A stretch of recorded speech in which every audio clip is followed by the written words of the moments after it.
Okay, good afternoon. So today I have Trade Minister Tim Grosser and Food Safety Minister Nikki Kay with me to answer any questions with regard to Fonterra's potential food contamination situation. Let me start by saying this is obviously a very serious issue and the government is deeply concerned about it.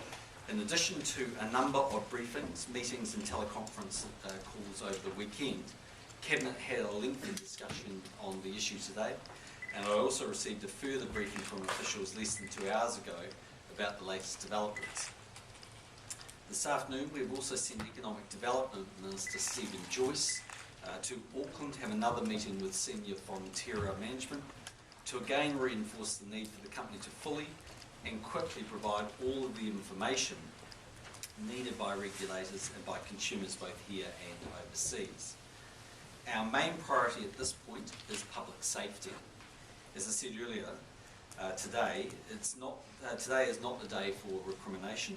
Today is the day to make sure that consumers have the best information. We have all possible resources focused on this issue. Officials are working around the clock to give us both certainty and clarification on the extent of the potential contamination. The Ministry of Primary Industries has had staff in Fonterra's Hautapu plant, the site of the contamination, over the weekend, conducting testing, and also staff in Nutricia's offices assisting with the tracking of the product that may contain the contaminated whey protein. Today they are also putting officials into Fonterra's offices with its agreement to assist in getting absolute clarity on the situation. However, until we get that information, the situation remains fluid and we are unable to give New Zealanders or our trading partners absolute certainty. On that basis, we and our trading partners are quite rightly taking a precautionary approach. It's why the Director General of the Ministry of Primary Industries is advising all parents and caregivers not to feed their children Karakira Infant Nutricia Karakira Infant Formula Stage 1 for babies from birth and Nutricia Karakira Stage 2 follow-on formula for children from 6 months old. Parents and caregivers should look to move to alternative brands in the meantime until we can get absolute clarity on the situation. Officials and the government will be keeping the New Zealand public completely up to date with all information as it arrives and after further clarification is received. So just turn to Nikki and then to Tim, and then we can take any questions you want, and then we'll come back to all the other stuff in my head. I'll just make a few comments. Look, since we became aware of the issue on Friday, there's been a huge amount of resource that has gone into trying to address this. We've got a whole of government response. We have convened a ministerial response team which is there to ensure that the Ministry for Primary Industries, but also other areas of government, have the resource that they need. In terms of parents, our focus is on protecting the public. I'm advised that there has been no notifications of cases of infant botulism to date. I think that's a really important point. The Ministry of Health and as has other government agencies, taken a number of precautionary measures. They've stepped up their surveillance through paediatric services across the country. Parents and caregivers can find updated information on the Ministry of Primary's website. As the Prime Minister has also already mentioned, they need to look there because what is happening is while the company Nutricia have made several recalls, the Director General has been using his statutory powers to issue cautionary statements to ensure that the public are protected. As has already been mentioned, the Director General issued his latest statement last night recommending that parents do not use any Nutricia Karakira Stage 1 infant formula for babies from birth and Nutricia Karakira Stage 2 follow-on formula products for children from 6 months old. Finally, can I say that I have been also looking at supply issues, and I want to state that I am advised there are no immediate issues in terms of supply, but I can tell you that I am convening a meeting this evening with the grocery sector that will contain retailers and a number of other stakeholders to just work through whether there could be any supply issues. What I've been told at the moment is there definitely are none, but I'm also aware that there are very sufficient stocks in other countries, Australia, Europe, and also other parts of New Zealand, if any did emerge in the future. Thank you.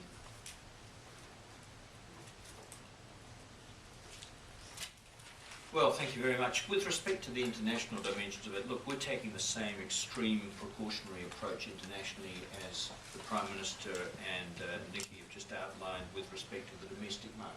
And I think we've got to be completely understanding from the perspective of their consumers why they're taking a very cautionary approach. Having said that, with respect to our largest market, China, as the Director General made it clear in his comments, I wasn't there, but I've had a report back, they've taken a very measured response. It is certainly not all of Fonterra's products. There are huge exports of, excuse me, whole milk powder, skim milk powder, as far as we know, up to now, are not affected. It's around whey protein concentrate, either manufactured in New Zealand or incorporated in a product known as base powder formula, which is a technical term that I've only just come across in the last 48 hours, but is used in the manufacture of infant formula, provided it contains Fonterra-produced WPC. But all non-Fonterra dairy exports from companies such as Synlait and other companies that are not related parties, they may be being subject to a testing regime on a basis yet to be developed, some type of sampling system. I'm not aware of the technical detail because the Chinese authorities are no doubt putting these measures in place. But it's something that we should expect. As I've said to some of you individually, the tide is still going out on this, and our objective will be in the coming weeks to pull this back when our technical science experts are in a position to give the absolute quality assurances that these people legitimately have a right to expect. Thank you. Okay, questions? Are there trust issues with the information that Fonterra is providing the government? I think there are gaps issue is probably the way of understanding that. The information has, over the course of the last 48 hours, changed in terms of the breadth of product potentially affected, and so the government is wanting to obviously make sure that we have all of the information on a real-time basis. That's the one measure. Is that why the MPI officials are actually going into Fonterra, because you're concerned about the gaps in that information? Well, we're just trying to make sure we are absolutely crossing every T and dotting every I, and make sure we have all the information. But you've got to say that in the course of the last 48 hours, as we work through this issue and become aware of it, on numerous occasions the information has changed. Now, that's not, I don't think, because Fonterra have been deliberately holding that information back from the government, but nevertheless it's been moving around on us. Initially they were thinking it would only affect a certain sort of batch of Karakia's product, and that was the follow-on. Then it later on changed to potentially affecting the infant formula. Now they're not exactly absolutely sure it's about the actual batch numbers that have been recalled. We know it's in, if there is risk that it's in that company's products and in these two product lines, but we're talking about the potential health implications for babies, and that's something the government takes extremely seriously. Why did Stephen Joyce have to go back and talk to them again today? Did they not get the message yesterday? No, I think they got the message, but obviously there are a number of different agencies within the government that are working on this, and that obviously includes everything from MPI through to food security, trade and the economic side. And I think it's really important that we have a joined up process with the company as much as we can. So Stephen's going back to speak to the chairman again. But it's really important that we continue to reiterate to the company the seriousness with which the government takes this issue. We have seen an impact in markets. There is a confidence issue around the economy. Can you give people a sense of how damaging this could be overall to the New Zealand economy? I think it'll depend on how long it takes for us to get perfect information out there and for those products to be recalled, and whether there are any health implications for anyone that consumes them. But so in the medium to longer term, I'm actually comfortable that New Zealand can regroup from this. We've got a very good international reputation and we've got good systems. But in the short term, there's just no question that it does damage to New Zealand and to Fonterra. And so until we can resolve those issues, then we just have to weather that storm. How much damage do you think is done in China in particular, and how much of a concern is that for you? Tim might be able to answer that, but I mean, my assessment would be, look, we're communicating openly and in real time with the Chinese. So they are getting the best information that we have as we have it. And I think in that regard, they'll take comfort from the fact that New Zealand has good systems and we measure this stuff very closely. But like us, they will be a government that's very concerned if there are any implications for their citizens, and that's really the big issue. But no, Have you been on the blower at all to talk to any of your international counterparts? I haven't yet, because the view has been that it's been at a very technical level, and that hasn't really been the best idea. But I know that at the moment there's a hopefully meeting being set up between AQSIQ this afternoon, which will include our ambassador in China, obviously, and we're just giving all the information that we can. Our MFAT certainly had discussions and Yes, well, I mean, certainly I've made it very clear after discussions with the Prime Minister and other ministers, I'll get on a plane tomorrow, metaphorically speaking, if I get advice that would be useful. But I think the advice I'm getting at the moment is the contrary. This should not be seen as a political matter. This should be seen as a matter of science and technical information. And therefore, it would just seem to be quite wrong at this point to elevate it. I'm certain, by the way, that let's look forward to a better tomorrow, that then there will be a role for political level engagement around, putting a bit of TLC around some of these matters at a political level. But right now, I think it's best to keep it focused on the science. Mr. Grosso, in China, China hasn't made any official announcement about, but your understanding is that they have halted all imports of Fonterra milk powder at this point?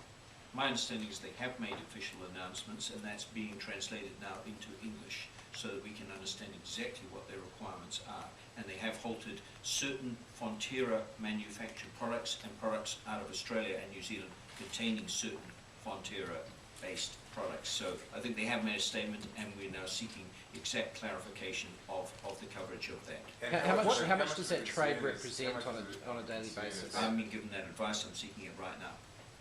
What about the situation with Australia? What's your understanding of the impact it's had? You just referred to it in terms of their products and how that's been affected. Well, we're very concerned that our Australian cousins are not adversely affected by this. They are caught up in it. I asked the Director General, the Acting Director General, over the weekend a couple of times on this.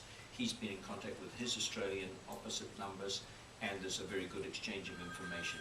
I'm not giving, let me put it in subjective terms, any signs of heightened concern from Australia. That does not mean I'm sure they are concerned about the implications of this in terms of both the moral human issues and the economic impact. But I think it's a very controlled response from our Australian friends. So is your sense that it's, like in layman's terms, a blanket ban on Fonterra products in China? Well, it is, at the moment, it is not a blanket ban even on Fonterra products. I've asked for the data on this, but large amounts of whole milk powder, skim milk powder are, as far as I understand it, not caught up in this at the moment. This could change if the risk profile changes of this, and that's where you come back to the central problem we all face about the precision of the information we've got. So it's not all Fonterra products, and it's not products that are made by companies such as Open Country and others around New Zealand, which are non-Fonterra companies. So it's a much more limited set of products at the moment. But I don't want to be, too dogmatic about this, because, as I said, the people will respond to information as they receive it, and the risk element of this for people is very high. We understand that. What about in Russia? What's the situation in Russia? My information is they put a complete ban pro tem on all dairy products. Now, look, we will, as I said, $90 million of this is butter and spreads, and $2 million is milk powder. I've never heard anyone suggest for 1 nanosecond that butter could possibly be implicated on this. but we're not going to complain to our Russian friends on this. I spent a lot of time in Moscow recently. We will get our experts, once they've dealt with the first order markets, to make contact with their experts and work our way through it. And you'd have to be confident that we can convince Russian technical people that this is a little wide and we can cut it back. Any other bans in any other countries at this point? Well, there are questions being asked in Saudi Arabia, in Vietnam, in Malaysia, and the precise nature of those restrictions is not clear. I should also add, I forgot one small point of detail, it's not all that a big issue, is that with respect to Fonterra product that is not caught up in these temporary import bans, and all non-Fonterra companies, there is some type of testing regime being put in place by the Chinese authorities. Don't know the detail of it. Is it on a random sample basis? Is it on some measured quantity of batches? Don't know. But there is some type of testing regime, and frankly, if you're in their situation, would you do exactly the same thing? What's your view on how long it might take before the block is lifted? Well, all we can say is we're working round the clock, and I'm hoping that it'll be a matter of a week or two, but I mean, I have no basis for making that statement. That might prove too optimistic. Those questions being asked in Saudi Arabia, Vietnam and Malaysia, have they stopped importing our products, or what's the situation with them? Don't know the precise details, because everybody, I mean, just as we're responding all the time to evolving information, they're one step back in the information supply chain from us. So this is a fluid situation. My understanding is that import bans are not necessarily being implemented, but they're being considered. And that's why I say we should all be quite adult about this and realistic. The tide is going out, as I've said many times. There'll be a little bit of time before people are prepared to sit down quietly and scale some of those restrictions back. And I mean, a model of this was with respect to our own domestic market, when our own health authorities, who have a public statutory responsibility, as Nikki and the Prime Minister pointing out, to give quality information to New Zealanders. They originally put an advisory out covering some type of bodybuilding. Now, were they saying it wasn't safe? No, they were saying we don't know whether it is safe. Then later information comes in that says the manufacturing process around this product denies any possibility of any contaminant, if it was there in the first place, being inactivated. So they removed the bodybuilding product, whatever it was called, some brand name that I'm not familiar with, off the list. And that's the sort of model that I hope we'll be seeing internationally as more information becomes available. How concerned are you about the reaction of the Chinese consumer and the damage done to New Zealand brands in China with the product actually stripped off the shelf? How much damage do you think has been done? Oh, short term, you've got to be concerned. I mean, if we go back to, let's face it, a far more serious issue, which was the poisoning of milk with melamine in 2008. This caused very significant short-term problems for New Zealand. But there were short terms. Since then, our dairy exports have tripled. So short-term, I think it's not realistic to think we're not going to take a hit. Long-term depends on the relationships we've got and how quickly we respond and how professionally we respond. So, I mean, it would be naive to think we're going to get away without a bloody nose, but let's hope the damage is limited to that. Wasn't that a bit different, right? Because wasn't that seen as not, New Zealand as not being part of that blocker? This is quite to the melamine situation. Well, as it happened, I mean, if we go back to the roots of that, where dozens of children were being taken to hospital with renal failure in China. I remember when the Prime Minister first appointed me as the Trade Minister going up to the APEC leaders meeting, I had no idea whether it was even New Zealand milk involved, and neither did the Chinese minister that I had discussions with have any idea. So, similar situation, we were both faced with a dire situation.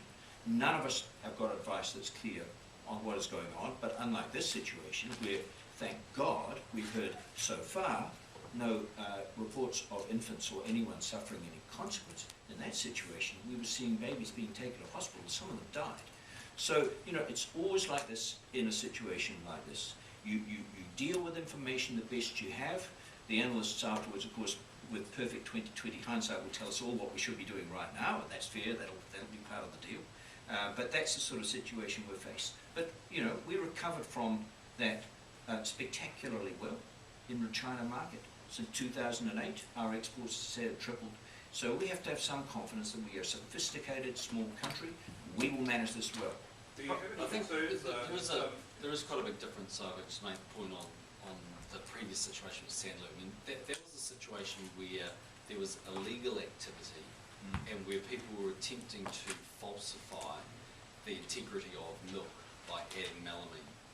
That is people trying to cheat the system. You know, from what we can see, this is a situation where part of the production of this whey has caused a problem.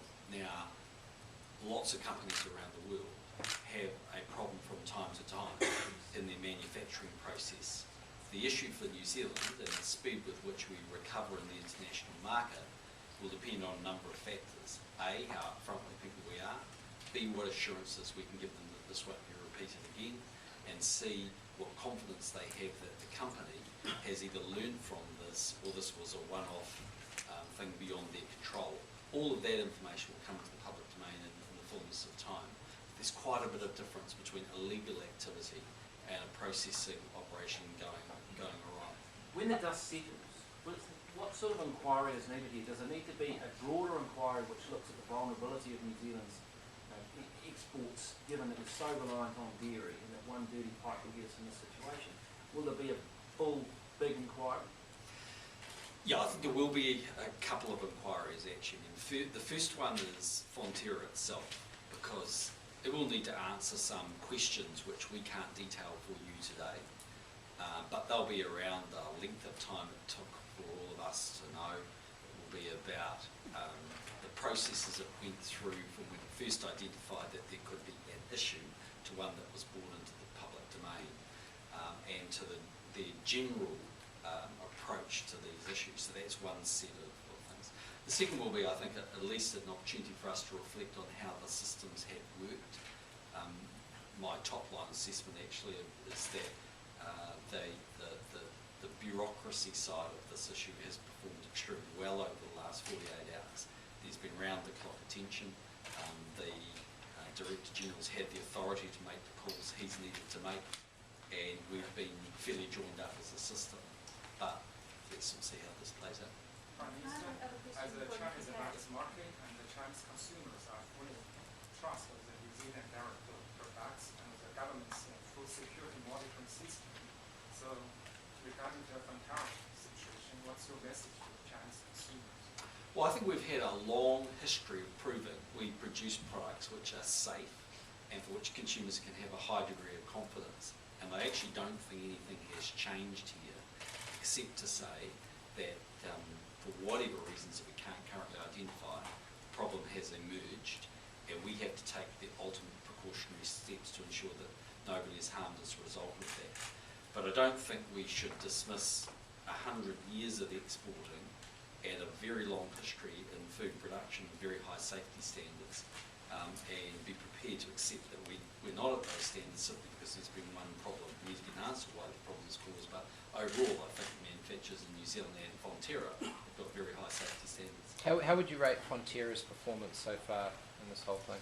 I'm not prepared to rate them at the moment because I have some questions which I need answers to, and I can't get those answers today because that's not where I want Fonterra focusing its attention. But in the fullness of time, some of those questions will need to be answered about. They've got some tough what, questions. when, and how. Yeah. More broadly, Prime Minister, do you think this exposes the risk that we focus too much on exporting milk powder from Fonterra to China as part of the economic growth plan? No, I don't. Look, I think in the end, we have a competitive advantage in this area and we do it well. And the secret for New Zealand making sure it sustains its market presence is to make sure that our processes are perfect and that we have the best information and the best testing taking place. I don't think it's to say that somehow this would be better if infant baby formula was a smaller part of our exports. I think any contaminated product is too much contamination. So we've got to get it perfectly right. What about agriculture, just as an industry, coming back to Corin's question, should we be looking to diversify so all our eggs aren't in one basket? Well, we're certainly always looking to diversify our markets, and that's something we're doing with the Korean FTA and TPP and all sorts of other things we're doing. Look, it's it's not as simple as saying that because we've had a small problem here, which is having, you know, quite significant repercussions, that somehow we should change the mix of New Zealand's economic exports. I think any issue in food safety is a big issue and it's a problem and it has to be sorted. The issue is, do all of our companies have the culture to say there is no room for tolerance of any errors whatsoever? Now, I would have said to you, right to this point, that's something that Fonterra has followed. But let's go and have a look and just make sure. What impact has there been on New Zealand's exports to date, and what sort of impact are the Treasury and other forecasters expecting on this? Well, I mean, you come back, Leonard, I think to the central point about the product coverage, and that's still a moving part of the machinery. And most important of all, the time. I mean, if the time is limited to a few weeks and a few products, and then they're scaled back, we'll be able to say, I hope, in a few weeks' time, very small. But it depends on the duration more than anything else. So how can you quantify the exports that have been halted, what effect it's had so far? No, because of that fact. So their exports are still going by and large under the country, are they? Yes. The real test won't be what exports don't leave the ports today. The real test will be what confidence do international consumers and indeed domestic consumers have after this issue is resolved. And the more confidence we can give them that we treat the issue seriously, if there was a mistake, that lessons are learned from that, then sooner we can get back to normality. For domestic consumers, are you satisfied with Nutritia's response to this? Because they've given a limited recall, whereas MPI is saying all batches of those formulas. Well, look, I'll just make a couple of comments on that. Firstly, just some overview comments. New Zealand does have a very strong record in terms of food safety, and I think it is really important to put this in that context. This is an incident, and as Minister of Food Safety, I am taking it incredibly serious. That's why we convened a whole of government ministerial response team. In terms of Nutritia and Fonterra, MPI have been working very hard with those companies to give certainty, because we recognise that our ability to minimise any trade impact, but also any angst for consumers in New Zealand, is to give that certainty. So what happened is that Nutritia issued a recall around the definite batches that they knew of, but the Director General decided, because the information had changed and that there was uncertainty, that it was prudent from a public safety perspective to do a wider cautionary statement, and that was a very prudent thing to do. What I can say to you as well is, because we understand that our ability to minimise the impact to New Zealand is really focused on a couple of principles: transparency, certainty, and having public safety at the heart of that. The Director General has advised me, he's been talking to the company and he's looking at his statutory powers about recall options, because at the moment, you'll be aware, he issued an advisory, which is a cautionary statement. But obviously, I've been asking a number of questions and saying we just really want as much certainty as possible. If it is the case that we've got information changing, he said to me he's considering those recall options now, and he's talking about that with Karakia, and he's looking at his own powers, and he'll update me, I think, in the next few hours. So he could step in and give a formal recall notice for those products? That is one of the options that he has. And again, what I want to stress is that is not because it's necessarily unsafe product, but it's that because the information has changed, it is uncertain. And what we are focused on is we want to give parents, mums and dads, but also international consumers, certainty as soon as possible, because that's important. They are getting a mixed message. Well, I think that's why the Director General this morning did a press conference, because he wanted to clarify, because I think there was a little bit of confusion in the media about the difference between a recall, which is the company saying this product we have identified and can trace it back to contamination, versus just a general cautionary statement by the Director General, because this is about babies and we want to make sure that we've done everything to protect public health. Can I just add a small point? This is a logical point. There are three different statements you can make. This product is unsafe. This product we don't know whether it's safe or not, and this product is safe. The precautionary principle applies to that second category. So the Director General and the officials around him are saying, we don't know if it's safe or not. They're not saying it's unsafe, it's saying we don't know if it's safe. And when they get more information, the objective is to move into that third category. This is now safe. It's not playing with words, it's a very important point. With this new information that's coming through from Fonterra, does the government expect that as you get wider, it gets better? Sorry, can you hear me? The answer is no. In terms, it's not our expectation that we get wider in terms of either brands or products within those brands, but we can't be absolutely sure it's contained in the batches that Kawakiro indicated. I mean, with overseas as well, could it affect more countries, more products? Well, again, the officials are analysing that information. The initial advice that I've had from the Director General is just what the Prime Minister has repeated. But obviously the Director General will update me in due course, and he has said to me that he is considering, as I said before, he's talking to the company about a recall, and he's also considering his recall powers to be able to give certainty. So, What sort of timeframes will that decision be made in? well, and again, I must stress it's his decision under the statute as the Director General, but he has said that he will update me in the next couple of hours. I will update you. I think I will issue a press statement just confirming what the situation is. Goldie on nutrition though, I mean in Australia they've identified stock feed that might be affected. So are we going to see in more countries different products, and there might be one for Well, again, we can only operate on the information that we've got at the time.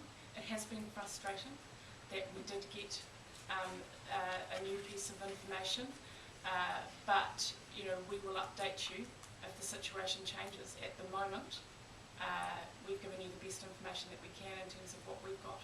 In your view, have the regulatory settings for the food safety monitoring worked? Look, I think I'll just reiterate what the Prime Minister said, which is we've got a very strong record for generations of food safety. So I think it's important right now that we focus on protecting the public and deal with this incident. But I think of course we will reflect on our systems. That is absolutely a responsible thing to do. But we have for generations provided safe food, and what we wouldn't want people to do in our overseas markets to not forget that we've got a really strong history as a country, and saying that this is a serious incident and we are treating it very seriously, and we will reflect on that in due course. How many tons of the products in China so far? So Tons, I don't know. so what was that? How many tons of And product? also, what is the time frame the importing business will be normal? This itself is a more complicated question than you might imagine, because what's happening is that the product which was contaminated, and I have a figure of 37 tonnes, sound about right to you, something like that, of potentially contaminated product, is being mixed into other products. So 37 becomes, well, that's the question. So it's more than that, but it's a relatively limited amount of product when you look at the huge scale of New Zealand dairy exports to China. But we don't have that information, and one of the problems is that because most of the product has been incorporated in other companies' products, we are now trying to get from those companies, which have their own traceability systems, precise information about where that product lies in their own distribution channels. Now, that is not straightforward, and some of them are offshore. We're working our way through the problem. Just to clarify on the China situation, you said earlier all Fonterra milk powder halted. The No. MPI said earlier today all Fonterra milk powder halted. You're saying that's something different? No, that's not correct. Well, I've never said that. I don't know, some other official may have said it. No. All whey protein concentrate and a product that's known as base infant powder formula has been stopped.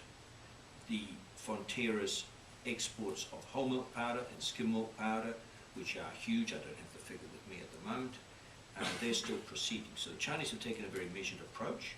We're grateful for that. And all non-Fonterra products of whatever type are not affected in China.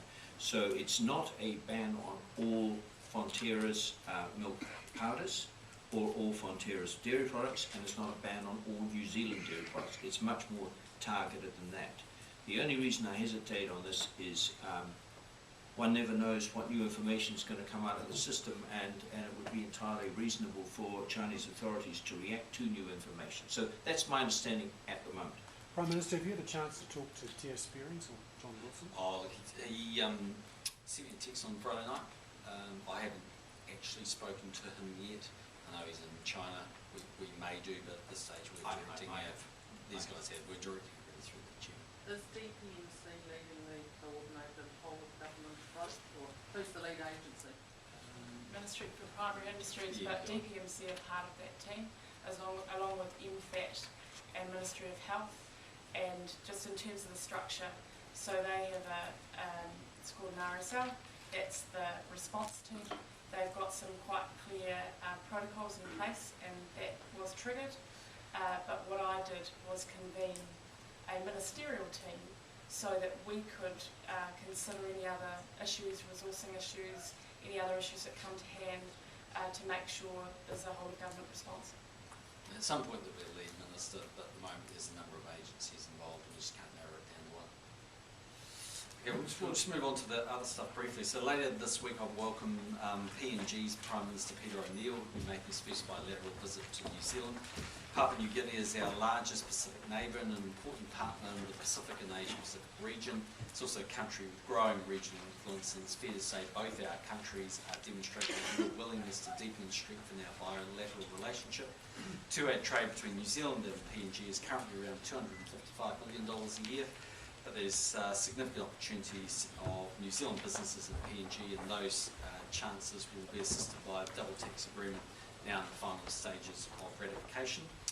Today I'm pleased to announce the appointment of parliamentary private secretaries to assist the Canterbury earthquake recovery, conservation, local government and tourism. Christchurch Central MP Nikki Wagner will be parliamentary private secretary to Jerry Brownlee in the Christchurch earthquake recovery portfolio, and also parliamentary private secretary to Nick Smith in conservation. Waitaki MP Jackie Dean will also assist Chris Tremaine in local government and myself in tourism.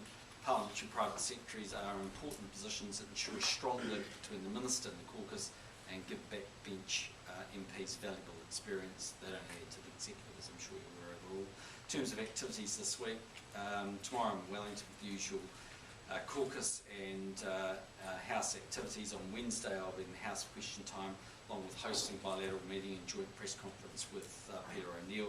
On Thursday I'll be in Auckland for a range of meetings. On Friday I'll also be in Auckland before heading down to Nelson on Friday afternoon for the 77th Annual National Party Conference this weekend. The theme for this year's conference is building a stronger New Zealand for Kiwi families. In terms of the House this week, the government will look to progress the GCSB legislation and related legislation amendment bill and the Appropriation 2002 Estimates Bill. Wednesday is a Members' Day. Prime Minister, now that we know that the David Henry inquiry did seek Andrew Vance's emails and access card, swipe card records, will you be extending an apology to Andrew Vance? I think the right place for that to occur is parliamentary services. I mean, if you think about the swipe card, as soon as we found out about that, and Mr Henry did ask for that information, I made it quite clear publicly I thought that was wrong. In terms of the emails, well, Mr Henry did ask for the emails once he'd gone through a process of wanting to understand the content, and I think in that regard my Chief of Staff followed absolutely the right protocol, directed that towards Mr Dunn's office, but clearly Parliamentary Services made a mistake in sending it out, even though it couldn't be opened to record. Do you still have confidence in Andrew Kimmel? Should apologise. Sorry. So Parliamentary Services should apologise. And they have. I mean, Jeff Thorne is the former head of Parliamentary Services, and David Carter is the Speaker with responsibility for Parliamentary Services, have apologised, and I think that's rightly so. And you can see that Henry did seek that information contrary to what you said in the House last week. Well, he did ask for that information, but of course, I mean, that was known because he wanted the information to be able to look at the content. The point was, he also asked for that information for staff members, and that could be given. But in terms of Peter Dunn, no, that's something that was up to Mr Dunn to decide whether he wanted to release or not, and as we know he wouldn't. Do you still have confidence in Andrew Kimmel? I do. Look, what is clear is that I think, if not sooner, certainly not last Friday, but Friday week, when it became clear that the answers that Parliamentary Services had provided to the Speaker to respond on their behalf were wrong, then there was also another piece of information that Mr Kibblewhite was aware of. Now, I think he should have put that in the public domain at that point. In his defence, he was on bereavement leave. It was a very challenging set of circumstances for him, but nevertheless, that information should have been out in the public domain. Shouldn't it have been with you, given the no surprises policy? Shouldn't somebody have made that to you a month ago when it came to light? Well, I mean, you can go through the intros of all this stuff, but the guts of it is that because it was sent, but not in the format that could be opened and then recalled within an hour, the way that Mr Kibblewhite viewed that was that it didn't form part of the inquiry because the information was never seen and never opened and never reviewed. Now, I think that's a pretty narrow definition, but that's looking at it from a bureaucracy perspective, not looking at it from a political perspective.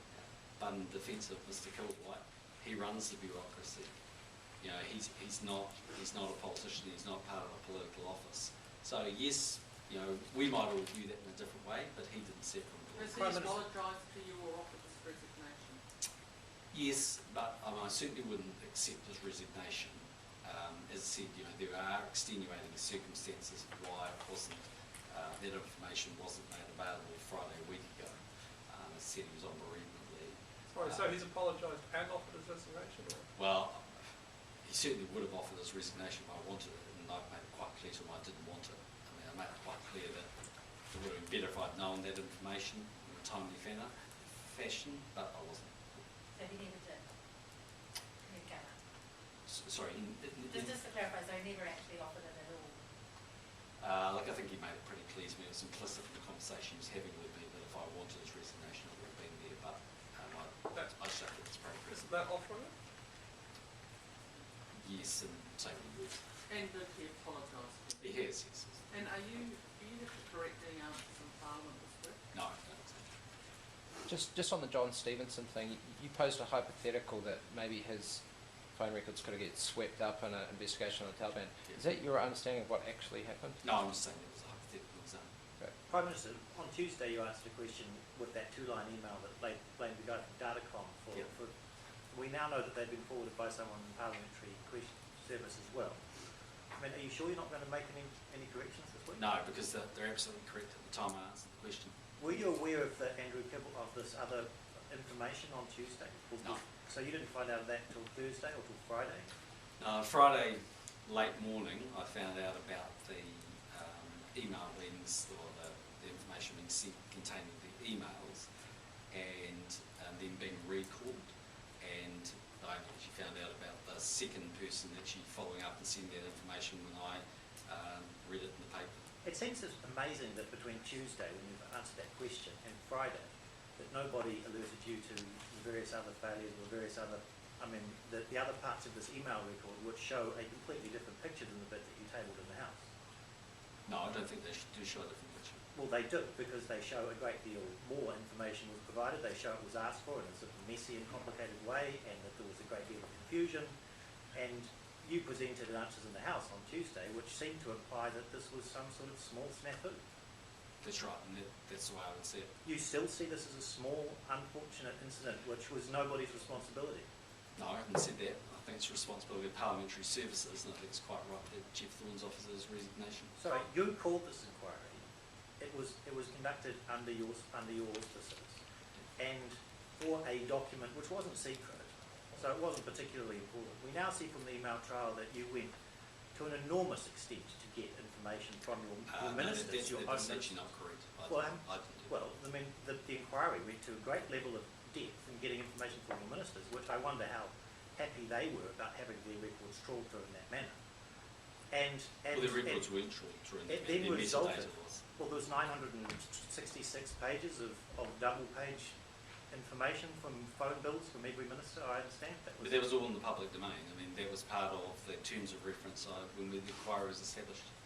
But this response is a response to a leak which was embarrassing to you. It's subsequently resulted in... Actually, it wasn't overly embarrassing to me. It was just a situation where I happened to be in China. Yes, it was a sensitive document that would have been released on the Tuesday and would have been my preference to do it when I was back in New Zealand.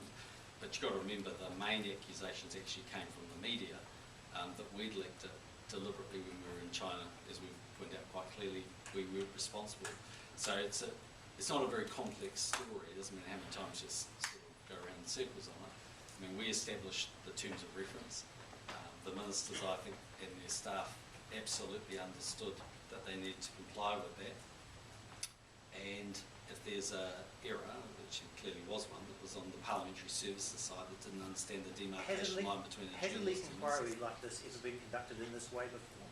That's that question. Well, you've had several leak inquiries in the past. I mean, you had one into MFAT. It was convened in a different manner, but you've had several leak inquiries. And do they all result in this sort of trawling of information? Prime Minister, on Wednesday you said that at no point Sorry, what was that? on Wednesday you said in Parliament that at no point did Wayne Edmondson ask for information about journalists, that would be inappropriate, Yep. and nor did the inquiry And want he that did. information.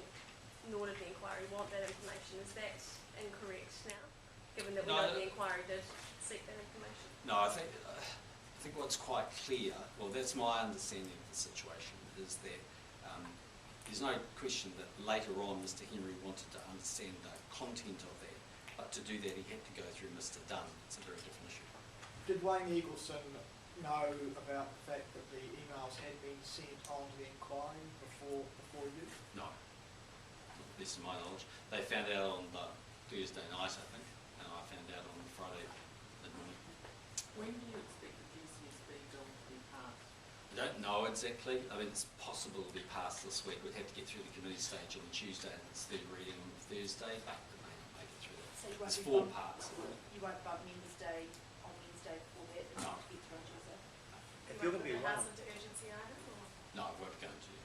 In regard to more revelations about sort of spying, what have you, out in the United States, is the GCSB used to downlink data from American spy satellites as they...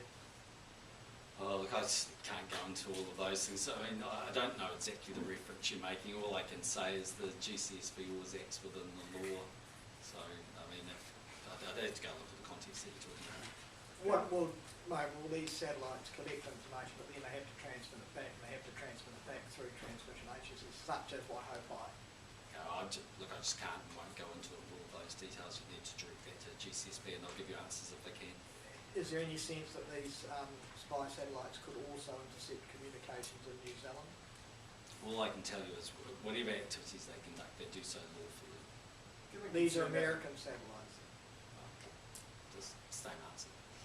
Given concern about the GCSB and surveillance and that sort of thing from the public, have you considered, or are you considering perhaps opening up more, informing the public more about, what work's done and, perhaps successes and, operation? I think the point is that there is a lot more information in the public domain now than there ever was.